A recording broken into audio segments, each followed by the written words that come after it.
Assalamualaikum warahmatullahi wabarakatuh. Waalaikumsalam warahmatullahi wabarakatuh. Salam sejahtera bagi kita semua. Ayo rek, ojo lali ngopi. Ngobrol peduli.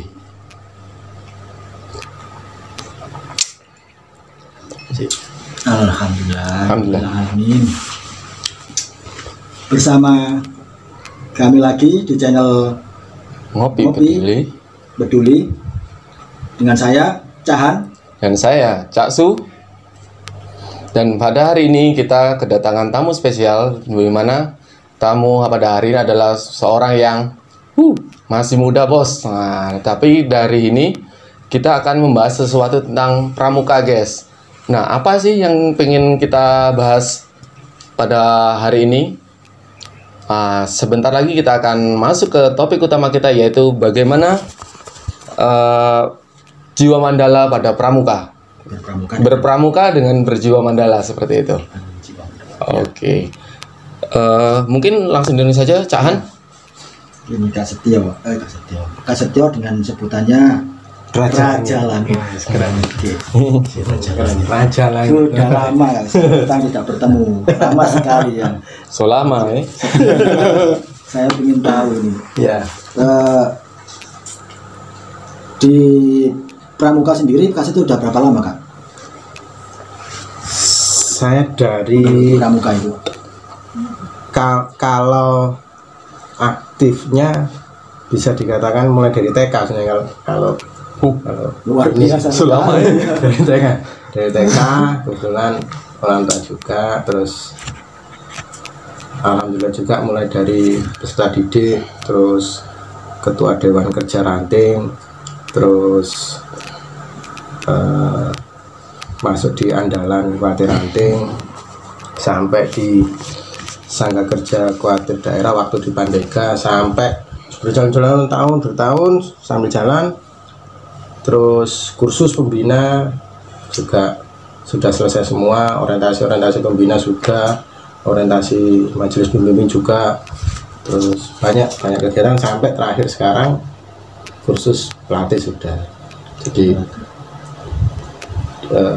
posisi sekarang akhirnya yang diurusi, yang difikirkan bukan lagi peserta didik, melainkan para pembina mahir itu kita sharing, kita beri update metode membina ini loh yang terupdate, karena bergulir waktu pramuka itu tidak hanya bisa seperti tempo dulu saja, harus melek dengan teknologi, harus berkarakter yang didengung-dengungkan oleh pemerintah di Indonesia, karena lembaga pendidikan harus berkarakter. Itu sebenarnya sudah sekian puluh tahun kita buka kembali kitab sucinya di pramuka, sudah berkarakter banget pramuka seperti itu.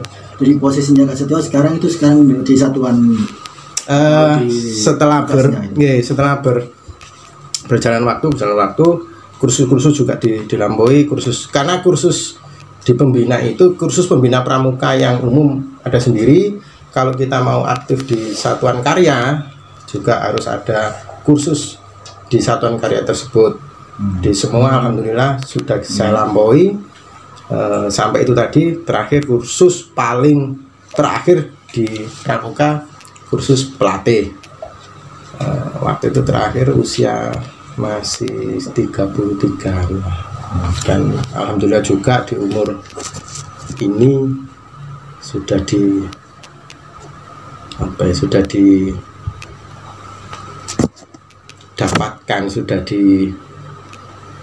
dilegalkan oleh pemerintah di Indonesia dengan diberi penghargaan Pancawarsa kedua. Jadi kalau pakai seragam harus trembel-trembel. Itu ya. Pancawarsa dua ya Kak ya. Pancawarsa kedua. Berarti ada sebelumnya. Sebelumnya sudah pernah dapat Pancawarsa, tapi sekarang dapat lagi kayak gitu ya. Lagi. Itu yang menyematkan siapa Kak? Yang menyematkan rencana Pancawarsa? Gubernur Jawa Timur. Gubernur Jawa Timur yang baru ini. Ya, cuma setiap bintang penghargaannya kan terregistrasi secara nasional. Ya, jadi nomor baik. bahkan skepnya ada nomor urut sekian, nama ini. Nah, Mantap kali ini Raja Langit. biar kayak yes. Ya ini Kak, kita masuk ke persoalan ya. Dari tema yang kita bicarakan ini. Siap. Yang pertama, bagaimana sih peran pramuka itu untuk generasi milenial? Oke. Itu seperti apa? Oke. Peran pramuka untuk generasi milenial. Kita tidak memungkiri bahwa kemajuan teknologi era globalisasi, bahkan era 4.0, misalnya kalau pakai bahasa Inggris kadang belibet. Indonesia. Dan berjalannya setiap detik, bahkan teknologi media sosial pun sangat-sangat berpengaruh sekarang. Nah, pengaruh itu jelas berpengaruh dengan karakter nafas dari para pemuda sendiri. Kalau dulu, betul, kalau dulu itu kita belajar apapun, belajar pramuka dan sebagainya, kita bertanya ke pembina pun dengan uji SKU. Contoh, uji SKU itu ada syarat-syaratnya, ada SKK-nya. Peserta didik harus datang ke rumah pembina dengan berseragam pramuka sebagainya. Ada filosofinya di sana, ada sebuah pembelajaran di sana. Kalau sekarang mungkin banyak yang ditabrak. Nah, bahkan sekarang bisa juga lewat video call. Untuk masalah di musim pandemi ini. Nah, itu juga. Kalau dulu seperti itu dilakukan karena akhirnya ada chemistry, ada hubungan. Si pembina tahu karakter dari peserta didik juga tahu karakter dari pembinanya. Ada sebuah hubungan komunikasi antara kakak dan adik, karena seorang pembina pun tidak hanya mentranslate sebuah materi binanya, tapi juga harus memahami dan mengerti karakteristik, memahami kebutuhan, memahami apapun terhadap peserta didik itu. Secara administrasi itu ada. Nah, untuk pengaruhnya, karena terlalu cepatnya teknologi yang bergulir di negara kita, mau tidak mau kita harus pandai-pandai memilah dan berpikir. Nah, inilah peran dari seorang pembina. Kalau di pramuka, setiap kegiatan peserta didik itu tidak boleh lepas dari peran orang tua, peran orang dewasa istilahnya. Ini siapa? Bisa pembina, bisa instruktur, atau siapapun yang umur pembina yang dituakan di sana. Perlunya untuk apa? Perlunya untuk men-sharing, menfilter setiap kegiatan mana yang tidak cocok dengan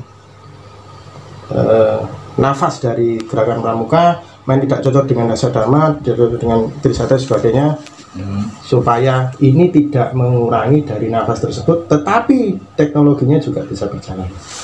Nah, oke, bahasanya kayak tambah menarik ini. Kita break dulu guys, kita ngopi dulu, dilanjutkan setelah kita seruput dulu. Mari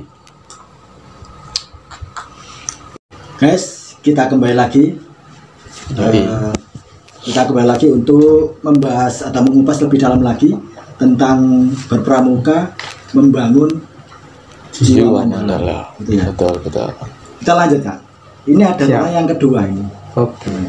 Yang kedua ini tentang apa sih yang dimaksud jiwa mandala dalam berpramuka itu sendiri? Apa maknanya? Apa yang dimaksud itu? Ya, kalau kita berbicara jiwa mandala dalam penerapan gerakan pramuka, kita tidak boleh meninggalkan dari kitab sucinya gerakan pramuka sendiri. Kita tidak boleh meninggalkan dan tidak boleh mengesampingkan dari dasa dharma. Ada 10 dasa sebagai pedoman pijakan dari peserta didik, pembina, pelatih, siapapun yang ada di gerakan pramuka. Di situ banyak muatannya, mulai dari sila pertama, kita harus berketuhanan, sampai sila ke-10, suci dalam pikiran, perkataan, dan perbuatan. Waduh, kalau kita gali satu persatu masing-masing poin, masing-masing nomor, masing-masing sila di dasa tersebut panjang. Yang jelas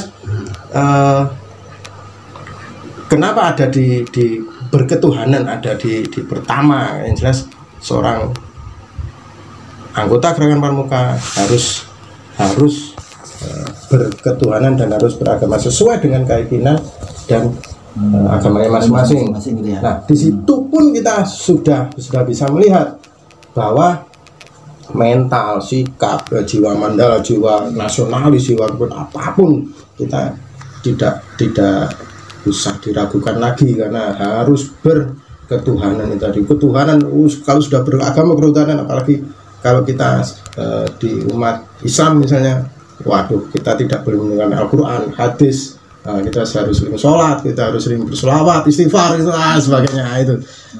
Kalau yang jelas, yang sering, tapi kita tidak memungkiri banyak anggota gerakan pramuka masih bingung. Saya harus di masyarakat harus bagaimana? Tidak usah bingung-bingung. Nah, itu Pak, yang sebenarnya kadang anak-anak itu ada juga. Kadang wah ini pramuka zaman now. Pramuka zaman now. Saya kan dulunya zaman now ya, sekarang masih muda sih ini. Ya, jadi zaman now begini, bingung. Saya harus bagaimana?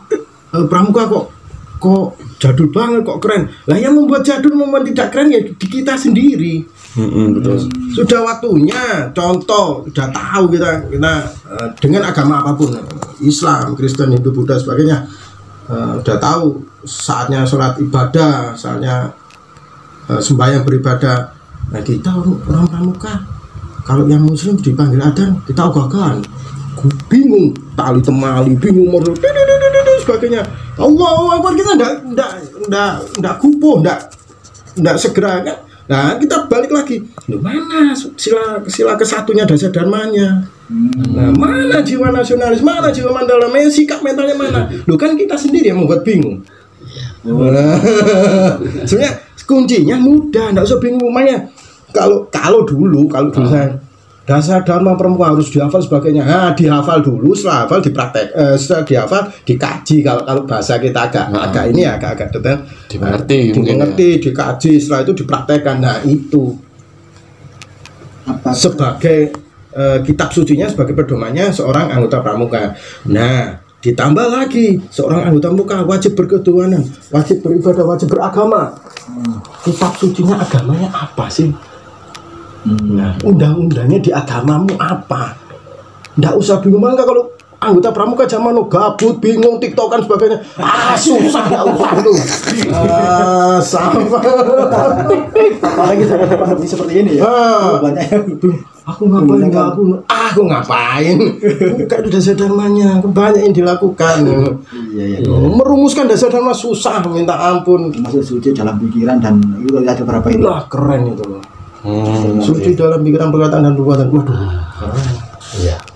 Seorang anggota pramuka dengan seorang anggota pramuka sebagainya sudah tahu saat sekarang musibah di negara kita, sudah pandemi, sudah COVID-19, sudah tahu tidak boleh memakai ini, harus memakai ini, tidak ada protapnya, kita masih nabrak. Saya anggota pramuka, kamu malah harusnya yang keren itu mereka yang bisa menerapkan 10 betul. Bukan malah bingung untuk menerapkan. Betul, nggak usah bingung, aduh, kalau zaman now sekarang banyak kan gabut dengan bingung. Kalau nggak tiktokan lah. Mungkin Pak Semina ada tanggapan Pak Semina untuk masalah. Iya, Pak. Jiwa mandala. Iya, betul. Pak Dimino. Iya, saya kebetulan di pramuka tidak seberapa aktif ya, cuma waktu ya pernah jadi kalau SMP itu apa? Penggalang. Ya penggalang, terus kemudian pandega ya. Pandega itu kalau mahasiswa semester 1, 2 masih sebenarnya karena umur, kalau di pramuka umur bukan tingkatan edukasi. Iya. Saya pernah ikut jadi penggalang, kemudian waktu SMA kelas 3. Ya. Kalau jiwa mandala dari bahasa ya, dari literatur bahasa, sebetulnya sudah digembar-gemborkan makna mandala dalam kulit zamannya Pak Harto dulu.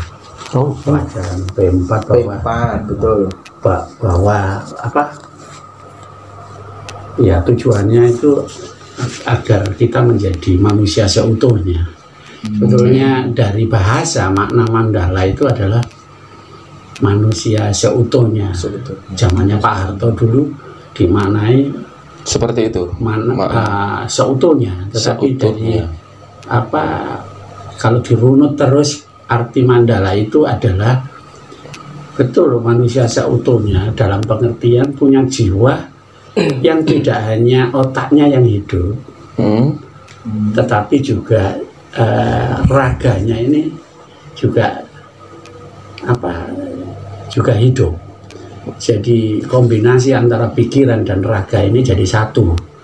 Kalau bisa dikatakan kalau otak ini, pikiran ini tukang perintah, tukang mengarahkan, betul. Sementara badan kita ini tinggal ngikutin aja program atau perintah itu tadi. Iya.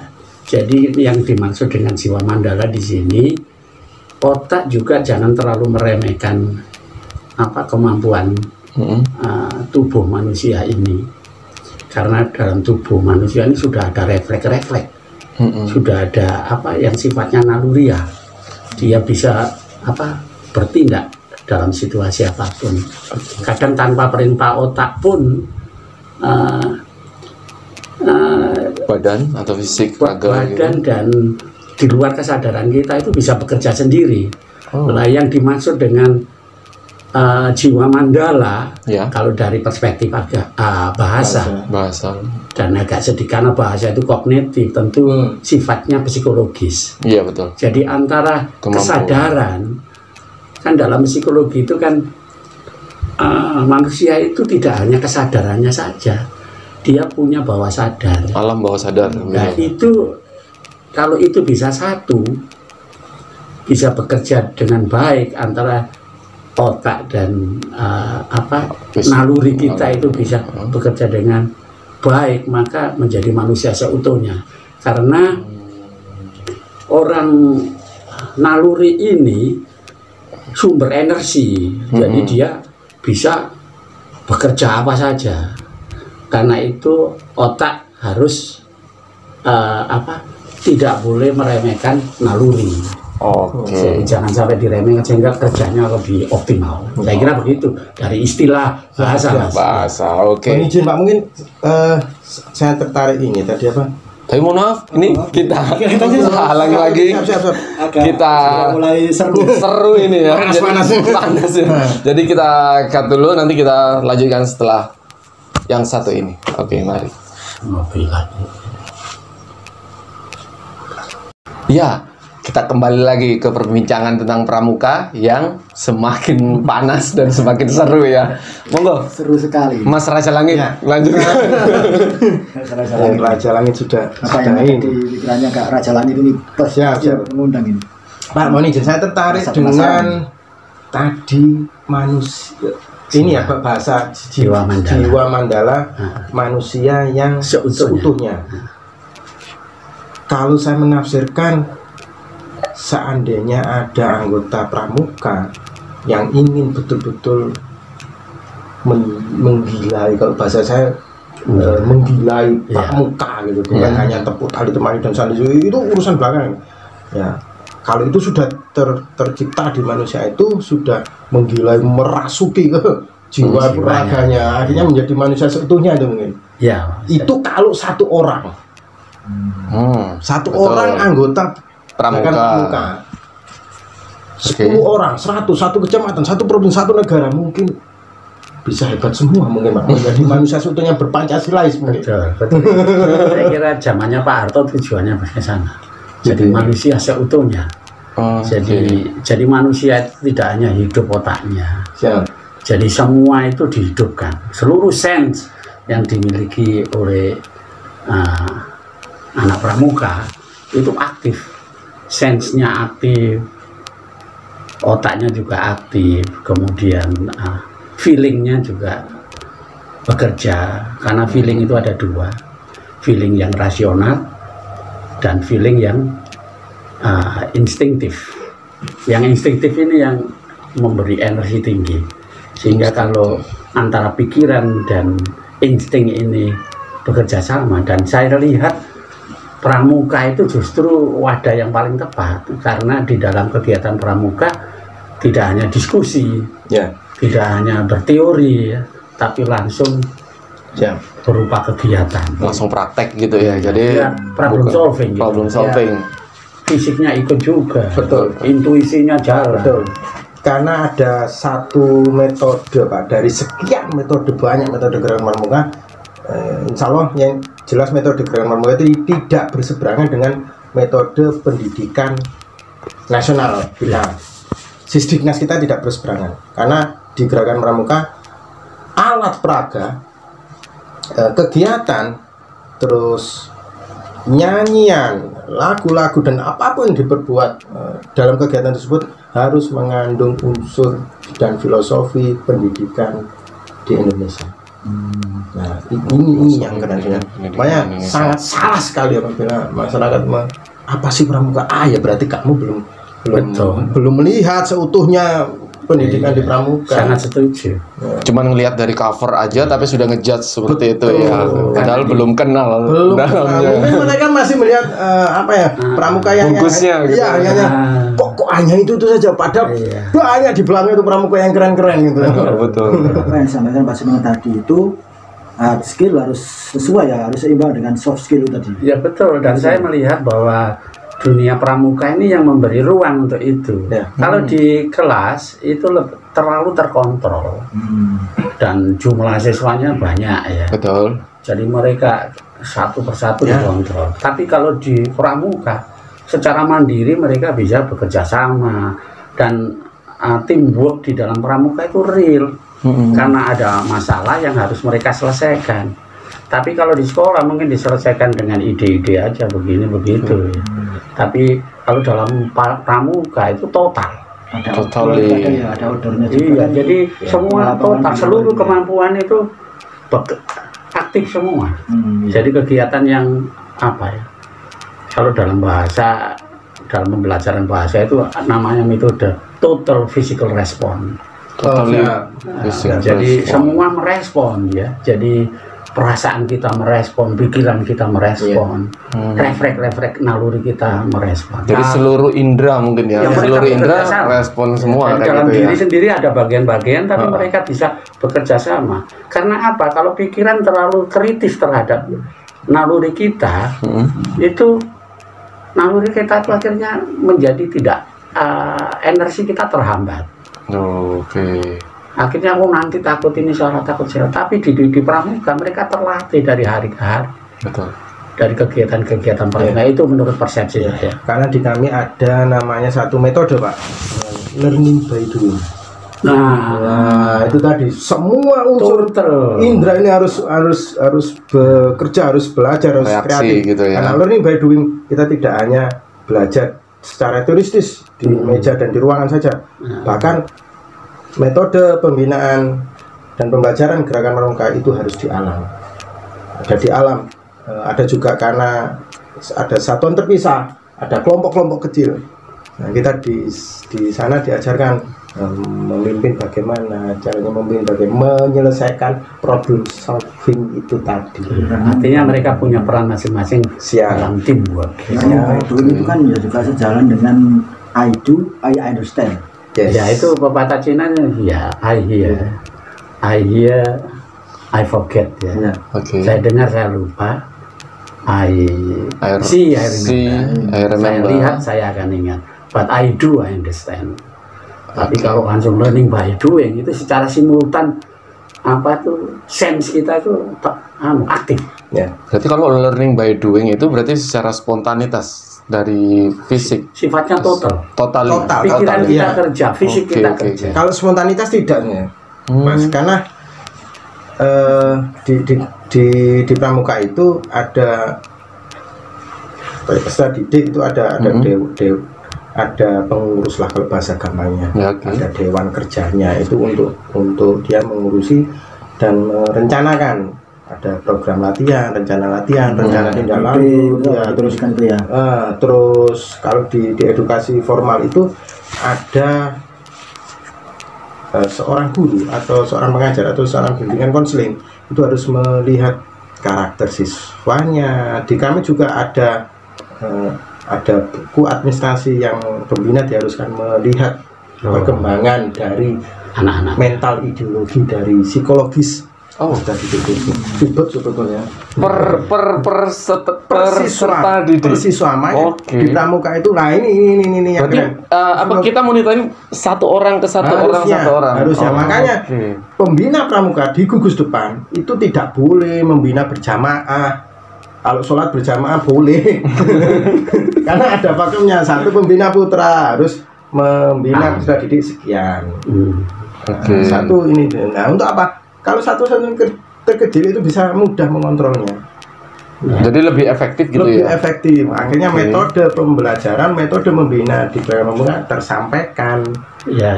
Nah ini sekarang sudah di copy dengan Sisdiknas kita, harus dengan adanya K13 harus belajar di alam, harus ada pendampingan, ada tutorial pendamping dan sebagainya. Itu kita kan pramuka betul, karena anak punya bakat sendiri-sendiri.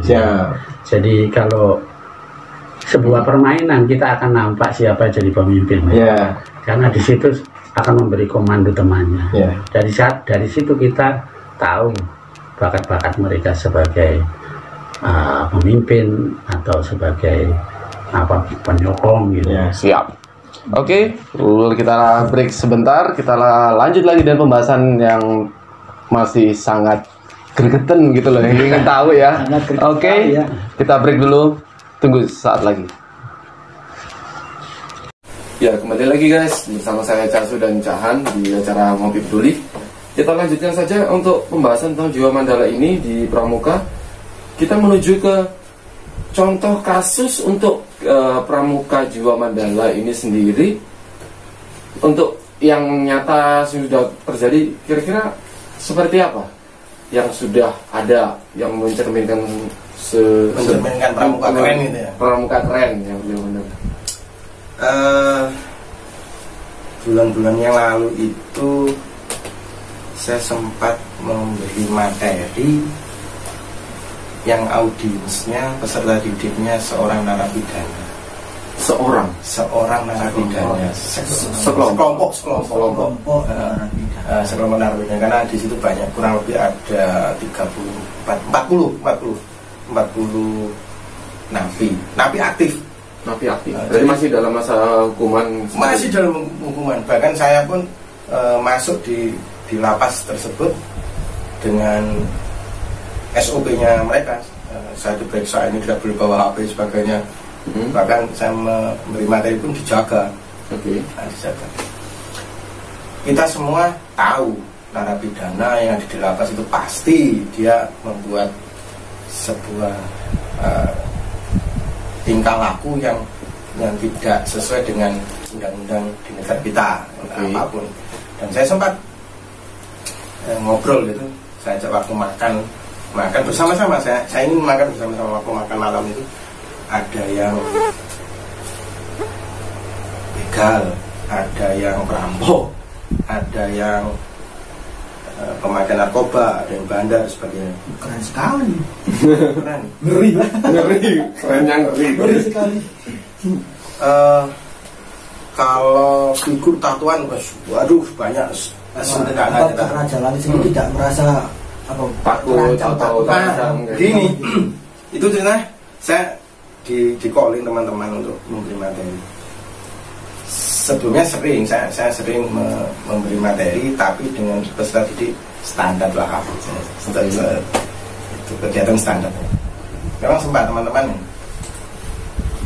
Kak, coba suatu ketika memberi materi ya di lapas gitu. Materi apa di lapas? Ya materi pramuka. Di situ saya bingung, ya terus saya bingung. Saya harus menerapkan apa gitu, karena ini baru pertama kali di hidup saya. Pengalaman pertama ya. Cuma saya berpikir begini, kalau takut tidak, saya anggap ya mereka partner saya. Yang jelas mereka punya keahlian tertentu. Cuma masalahnya keahliannya itu menyimpang. Sama semua punya keahlian. Berarti kita harus, konsep saya memberi materi harus menghormati keahlian mereka masing-masing. Saya masuklah.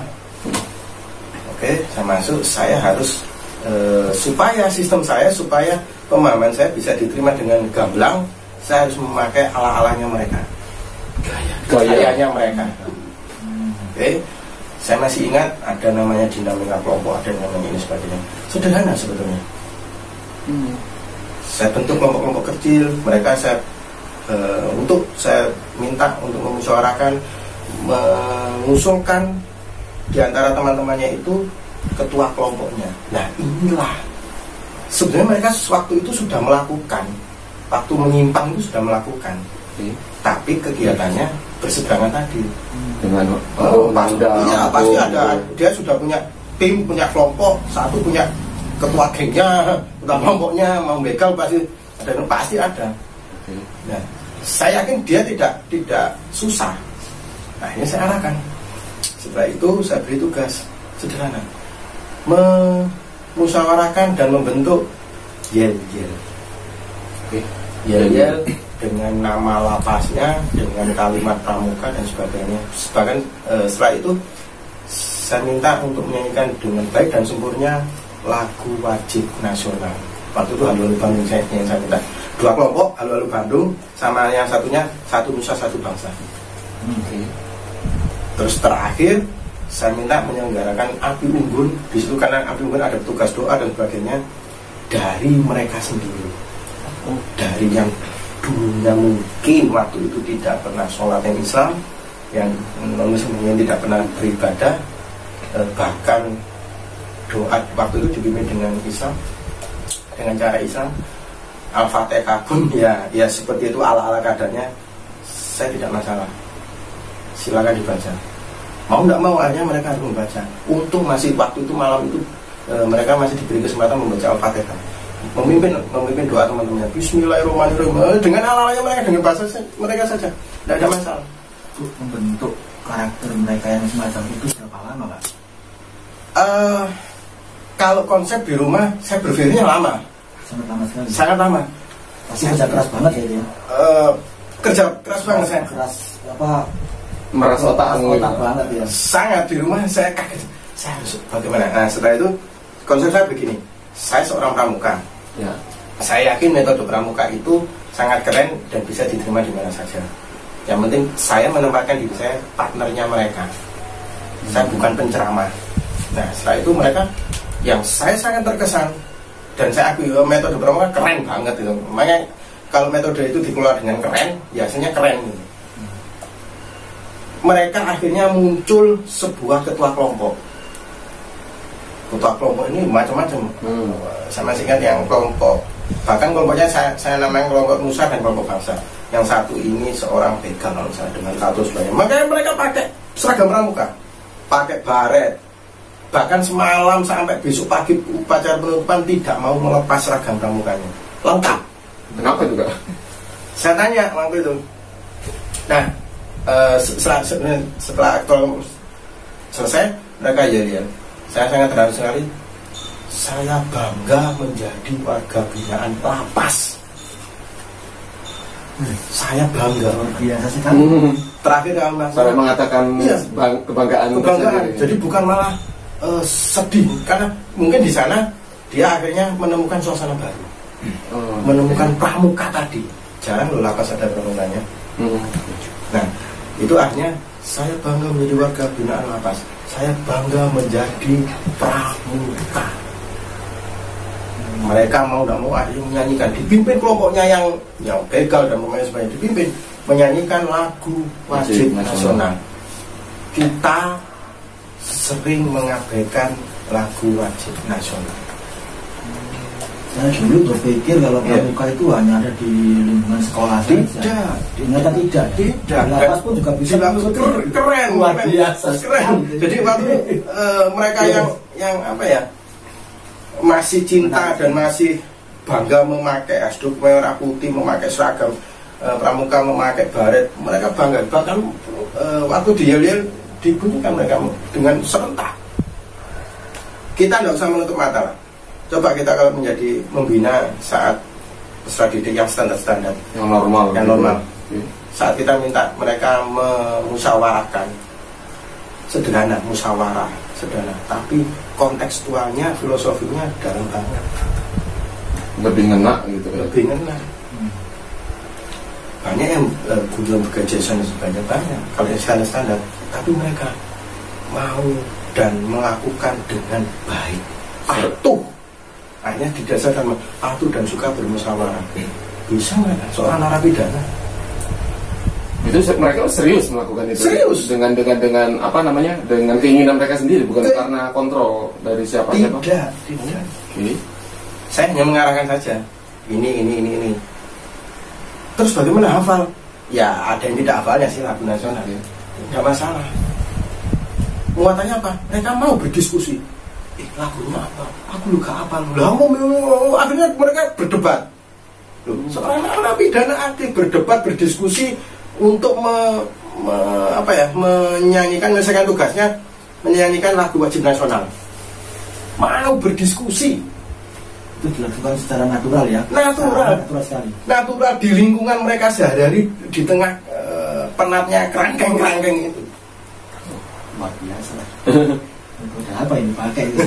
Dan saat menyelenggarakan Api Unggun, ada menjadi petugas pemimpin upacaranya, ada yang menjadi petugas doa, ada yang menjadi pembaca dasar dharmanya.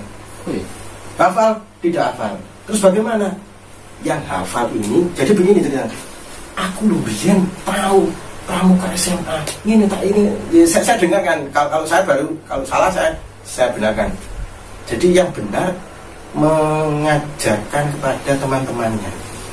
Dan teman-temannya mau, inilah konsep kerennya pramuka, memimpin dan mau dipimpin. Mereka bisa. Atau mungkin mereka itu juga punya motivasi tertentu sehingga mereka menikmati pembelajaran. Nah, sempat begini, waktu makan itu dengan gaya-gaya saya, gaya rock and roll lah, pembina rock and roll, pelatih rock and roll. Nah, enak banget di lapas makannya ayam. Ya nggak enak Pak, mau dikerangkeng makan ayam nggak enak gitu. Jadi mereka ada kerinduan dengan suasana yang di luar. Nah, akhirnya di situ saya batin begini, loh, kalau kita sudah ada di luar tidak dengan mereka, kenapa kita tidak mau belajar? Seorang Mantra Pramuka yang ada di luar, kenapa kita tidak mau menerapkan betul dasar dharma yang sudah keren ini? Loh, mereka loh rindu dengan suasana kerennya Pramuka. Luar biasa. Rindu sampai mengatakan rindu. Gitu. Jadi dengan adanya pramuka dengan materi yang seperti itu, dengan suasana baru, mereka dihormati memimpin orang, mereka dihormati menjadi petugas doa, ya. Membaca doa di depan teman-temannya itu dengan ala-alanya. Terus bagaimana? Lafalnya sempurna, ya ada nggak sempurnanya, tapi tidak ada masalah. Saya mengamini, amin. Gitu. Dan keren lagi saat kan ada banner dan sebagainya, mereka gotong royong memasang banner, membawa tangga, lewat di depan orang yang lebih tua, masih hormat, nunduk badannya. Saya mohon maaf Pak, saya lewat sebentar. Itu yang sempat saya ngobrol ya waktu itu. Iya Pak, memang nggak enak sebetulnya hidup di dalam sini. Ya. Tapi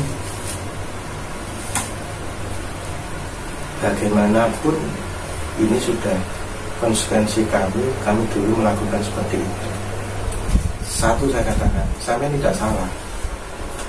Kegiatan sampai tidak salah. Karena waktu itu mempunyai alasan. Tapi yang salah sampai berseberangan dengan undang-undang, itu yang salah. Akhirnya keren banget pramuka keren, luar biasa banget untuk percakapan pada hari ini.